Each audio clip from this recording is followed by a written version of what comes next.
வாழ்க வளமுடன். ஓம் நமச்சிவாய. அனைத்து தமிழ் உள்ளங்களுக்கும் வணக்கம். நிகழும் ஸ்ரீ மங்களகரமான குரோதி ஆண்டு ஆடி மாதம் 16ஆம் தேதி வியாழக்கிழமை அன்று துவாதசி திதியில் மிருகசிரிசம் நட்சத்திரத்தில் வியாகாதம் நாமயோகத்தில் தைத்தூலம் கரணத்தினில் மகா பிரதோஷம் கூடிய நன்னாளில் இந்த மகத்தான ஆகஸ்ட் மாதம் பிறக்கிறது. இம்மாத கிரகநிலை என பார்த்தால் ரிஷபராசியில் குரு பகவானும் செவ்வாய் பகவானும், கடகராசியில் சூரிய பகவானும் புதன் பகவானும், சிம்ம ராசியில் சுக்கிர பகவானும், கன்னிராசியில் கேது பகவானும் உள்ளனர். கும்பராசியில் சனி பகவான் வக்ர நிலையில் உள்ளார். மீனராசியில் ராகு பகவான் சஞ்சாரம் செய்கின்றார்.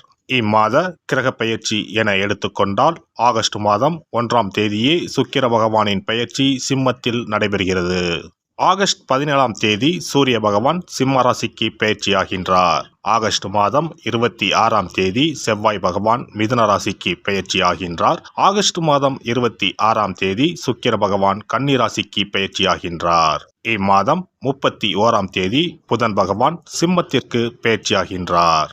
இந்த கிரகங்களின் சஞ்சாரம் மற்றும் இடப்பெயர்ச்சியால் உங்கள் ராசிக்கு இம்மாதம் என்னென்ன பலன்கள் கிடைக்கப் போகின்றது என்பதனையும், அசுப பலன்கள் ஏற்படுமாயின் ராசிக்காரர்கள் செய்ய வேண்டிய பரிகாரம் என்ன, வழிபட வேண்டிய தெய்வம் யார் என்பதனையும் காண்போம். உங்கள் வாழ்வில் வளமும் நலமும் செல்வ செழிப்பும் பெற்று வாழ்வில் உயரிய நிலையை அடைய எல்லாம் வல்ல எம்பெருமானை வேண்டி விரும்பி கேட்டுக்கொள்கிறேன். கடகராசி அன்பர்களே, இம்மாதம் எதிலும் லாபம் கிடைக்கும். எடுத்த காரியங்கள் வெற்றிகரமாக நடக்கும். உடல் ஆரோக்கியம் உண்டாகும். வீண் கவலை நீங்கும். ஆன்மீக எண்ணங்கள் அதிகரிக்கும்.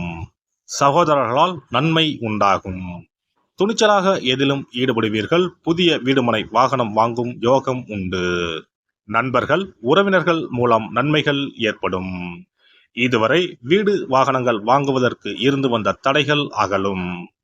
தொழில் வியாபாரம் விருத்தி அடையும். தடைப்பட்ட நிதி உதவி கிடைக்கும். ஏற்கனவே வரவேண்டியிருந்து வராமல் நின்ற ஆர்டர்கள் வந்து சேரும். உத்தியோகத்தில் இருப்பவர்களின் வேலைப்பளு வீண் அலைச்சல் குறையும். குடும்பத்தில் இருந்து வந்த பிரச்சனைகள் குறையும். புதிய வீடு வாங்கும் முயற்சியில் ஈடுபடுவீர்கள். சிலர் பழைய வீட்டை புதுப்பிப்பார்கள். வாகனம் மூலம் ஆதாயம் உண்டாகும். பிள்ளைகள் சந்தோஷமாக காணப்படுவார்கள். குடும்பத்தினருடன் விருந்து நிகழ்ச்சிகளில் கலந்து கொள்ள நேரலாம். குடும்பம் சார்ந்த விஷயங்களில் கலந்துரையாடும் போது வார்த்தைகளை கோர்த்து பேசுவது நன்மை தரும். பெண்களை பொறுத்தவரை இம்மாதம் மனக்குழப்பம் தீரும்.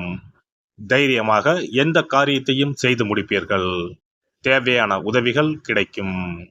மாணவர்கள் மிக கவனமாக பாடங்களை படித்து கூடுதல் மதிப்பெண் பெற முயற்சி செய்வீர்கள். தேவையான உதவிகள் கிடைக்கும். கலைத்துறையினரை பொறுத்தவரை நீங்கள் அமைதியாக இருந்தாலும் வீண் சண்டைகள் மற்றும் வீணான குழப்பங்கள் உங்களை தேடி வர வாய்ப்புள்ளது. வீடு, நிலம் மற்றும் வாகனங்கள் வாங்கலாம். அரசியல் துறையினரை பொறுத்தவரை நல்ல பெயர் உண்டாகும். மூலதனத்திற்கு தேவையான பணம் வந்து குவியும். எதிரிகள் வகையில் சற்று கவனமுடன் செயல்படவும். நட்சத்திர பலன்கள். புனர்பூசம் நட்சத்திரம். இந்த மாதம் பொருட்களை களவு கொடுக்க நேரலாம். உங்களின் உடைமைகள் மீது கண்ணும் கருத்துமாக இருக்க வேண்டும். புதிய நண்பர்கள் கிடைப்பார்கள். அறிமுகம் இல்லாதவர்களின் வீட்டில் எதையும் உட்கொள்ள வேண்டாம். பூசம் நட்சத்திரம். இந்த மாதம் நீங்கள் அமைதியாக இருந்தாலும் வீண் சண்டைகள் மற்றும் வீணான குழப்பங்கள் உங்களை தேடி வர வாய்ப்புள்ளது. தகுந்த வரன் கிடைத்து திருமண ஏற்பாடு இனிதே நடந்தேறும். வீடு, நிலம் மற்றும் வாகனங்கள் வாங்கலாம். ஆயுள்யம் நட்சத்திரம். இந்த மாதம் தொழிலில் நல்ல லாபம் கிடைக்கும். ஆனாலும் கவனமுடன் இருப்பது நல்லது. போட்டித் தேர்வுகள் சாதகமாக அமையும். சிலர் கல்வி பயில வெளியூருக்கு செல்ல வேண்டி வரும். திங்கள் கிழமை தோறும் அம்மன் கோவிலுக்கு சென்று தீபம் ஏற்றி வழிபட துன்பங்கள் விலகும். குடும்பத்தில் ஒற்றுமை உண்டாகும். சிறப்பு தொகுப்பு. கண் திருஷ்டிகள் அகன்று தடைப்பட்டு கொண்டிருக்கும் காரியங்கள் நிறைவேற செய்ய வேண்டிய பரிகாரம் என்ன என்பதனை பற்றி காண்போம். வாழ்க்கையில் நல்ல நிலையில் இருந்தவர்கள் கூட திடீரென்று பொருளாதாரம் இழந்து மன கஷ்டங்களுடன் வாழும் நிலை ஏற்படும். இந்த நிலை எதனால் ஏற்பட்டது என்று ஆராய்ந்து பார்த்தால் பெரும்பாலும் அவர்களின் மீதான கண் திருஷ்டிதான் காரணமாக இருக்கும். கல்லடி பட்டாலும் கண்ணடி படக்கூடாது என்று சொல்வார்கள் அல்லவா, அது உண்மைதான். இது போன்ற பிறரின் பொறாமை கொண்ட கண் திருஷ்டியினால் பலரின் வாழ்க்கை சிரமத்திற்கு ஆளாக நேரிடும். இது போன்ற கண் திருஷ்டிகளிலிருந்து எப்படி தப்பிப்பது? இருக்கவே இருக்கிறது எளிதாக கிடைக்கும் ஊமத்தஞ்செடி. தெய்வ சக்தி நிறைந்த செடியாக கருதப்படும் ஊமத்தஞ்செடியின் காய், பூ, இலைகள் என அனைத்தும் தீய சக்திகள் விரட்ட பரிகாரத்துக்கு பயன்படுகிறது. பொதுவாக ஊமத்தம் காய்க்கு கெடுதலை அகற்றக்கூடிய சக்தி உண்டு. நம் வீட்டில் உள்ள எதிர்மறை சக்தியை அகற்றுவதற்கு ஊமத்தங்காய் தீபம் சிறந்த பரிகாரமாகிறது. தெய்வீக மகத்துவம் நிறைந்த ஊமத்தங்காய் மற்றும் பூவையும் எடுத்துக்கொள்ளுங்கள். வீட்டுக்கு அருகில் இல்லை என்றால் நாட்டு மருந்து கடைகளில் கிடைக்கும். இந்த 2 பொருட்களையும் மஞ்சள் தண்ணீரை கொண்டு நன்றாக கழுவி விடுங்கள். சிறிது நேரம் அவற்றிலுள்ள ஈரம் போக ஆறவிட்டு பிறகு அவற்றை ஒரு மஞ்சள் துணியில் குலதெய்வத்தை வேண்டி ₹1 நாணயத்தோடு சேர்த்து முடிந்து வீட்டின் நிலைப்படியில் கட்டி தொங்க விடுங்கள். இந்த முடிச்சை வெள்ளிக்கிழமை அல்லது ஞாயிற்றுக்கிழமைகளில் தயார் செய்து வாசல் படியில் கட்டுவது சிறப்பு. தினமும் வீட்டில் தீபம் ஏற்றி காண்பிக்கும் போது இந்த முடிச்சுக்கும் காண்பிக்கவும். இதேபோல் ஊமத்தம் இலைகள் கிடைத்தால் அந்த இலைகளை சுத்தமான மஞ்சள் தண்ணீரில் கழுவிவிட்டு அவற்றை கொண்டு வீட்டில் இருக்கும் விநாயகருக்கு திங்கள் கிழமைகளில் தொடர்ந்து அர்ச்சனை செய்து வர வேண்டும். ஊமத்தம் பூவையும் விநாயகருக்கு சூட்டலாம். 3 வாரங்கள் தொடர்ந்து திங்கள் கிழமைகளில் விநாயகருக்கு ஊமத்தை இலையால் அர்ச்சனை செய்து ஊமத்தம் பூவை சூட்டி வழிபட்டால் வீட்டில் உள்ள கெட்ட சக்தி நடமாட்டம் மற்றும் கண் திருஷ்டிகள் தீரும். ஊமத்தம் செடியும் சிவபெருமானுக்கு உகந்த இலை ஆகும். இந்த ஊமத்தங்காய் வைத்து சிவபெருமானுக்கு தீபம் ஏற்றி வழிபடுவதன் மூலம் நமது பிரச்சனைகளில் இருந்து எளிதாக விடுபட முடியும்.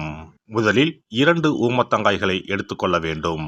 அவற்றின் மீது முட்கள் இருப்பதால் மிகவும் கவனமாக கையாள வேண்டும். ஊமத்தங்காயின் காம்பு பகுதிகளை வெட்டி கொண்டு கத்தியை பயன்படுத்தி ஊமத்தங்காயின் உள்ளே இருக்கும் விதை பகுதியை முழுவதுமாக நீக்கிவிட வேண்டும். பின்னர் 2 அகல் விளக்குகள் மற்றும் விளக்கு வைப்பதற்கான 2 தட்டுகளை எடுத்து சுத்தம் செய்து அவற்றிற்கு மஞ்சள் குங்குமம் போட்டு வைத்துக் கொள்ள வேண்டும். பின்னர் 2 தட்டின் மீதும் ஒவ்வொரு அகல் விளக்கை வைத்துக் கொள்ள வேண்டும். அதன் பிறகு எப்போதும் பூஜை செய்வதற்கு வைப்பது போன்ற வெத்தலைப்பாக்கு, பழம் போன்றவற்றை வைத்துவிட்டு 2 விளக்குகளையும் ஏற்றி சிவபெருமானை மனதார வேண்டிக் கொள்ள வேண்டும். எனக்கு இருக்கும் பிரச்சனைகள் அனைத்தும் தீர்ந்து இன்பமான வாழ்க்கை கிடைக்க வேண்டும் என வேண்டிக் கொள்ள வேண்டும். இந்த பூஜையை வெள்ளிக்கிழமை அன்று தொடங்கினால் தொடர்ந்து 9 வெள்ளிக்கிழமைகள் செய்ய வேண்டும். ஊமத்தங்காயின் மீது எவ்வாறு முட்கள் இருக்கிறதோ அதுபோல நமது வாழ்க்கையில் இருக்கும் முட்கள் போன்ற பிரச்சனைகளை அவை தீர்த்து வைக்கின்றன. இந்த பூஜையை நாம் தொடர்ந்து செய்து வருவதால் நம் மீது இருக்கும் கண் திருஷ்டிகள் அகன்றுவிடும். தீராத துயரங்கள் தீர்ந்துவிடும். பணம், நகை நம்மிடம் பெருகி வரும். சிலருக்கு கையில் சுத்தமாக பணம் இருக்காது. வறுமை தாண்டவமாடும். கடன் தொல்லையால் கஷ்டப்படுவார்கள். பண பிரச்சனையில் சிக்கி கொண்டிருப்பவர்கள் இந்த தீபத்தை ஏற்றினால் 3 வாரங்களில் நல்ல பலனை பெற முடியும். தொழிலில் நல்ல முன்னேற்றம் இருக்கும். கடன் பிரச்சனைகள் தீரும். உறவினர்களிடையே பகைமை இருந்தால் அவையும் மறைந்துவிடும். நோய்வாய் உள்ளவர்கள் இந்த தீபத்தை ஏற்றுவதன் மூலம் நல்ல பலனை பெற முடியும். பொதுவாகவே எந்த பரிகாரம் என்றாலும் அதை முழு நம்பிக்கையுடன் செய்தால் மட்டுமே முழு பலன் கிடைக்கும் என்பதை நினைவில் கொள்ளுங்கள். எல்லாம் வல்ல இறையருளால் நீங்களும் உங்கள் அன்பு குடும்பமும் உடல் நலம், நீலாயுள், நிறை செல்வம், உயர் புகழ், மெய்ஞானம் ஓங்கி வாழ்க வளமுடன். இந்த வீடியோ பதிவு உங்களுக்கு பிடித்திருந்தால் லைக் பண்ணுங்க, கமெண்ட் பண்ணுங்க, ஷேர் பண்ணுங்க. மறக்காம சப்ஸ்கிரைப் பண்ணுங்க. பக்கத்துல இருக்கிற பெல் பட்டனை கிளிக் பண்ணுங்க. நன்றி, வணக்கம். ஓம் நமச்சிவாய. சிவாய நம.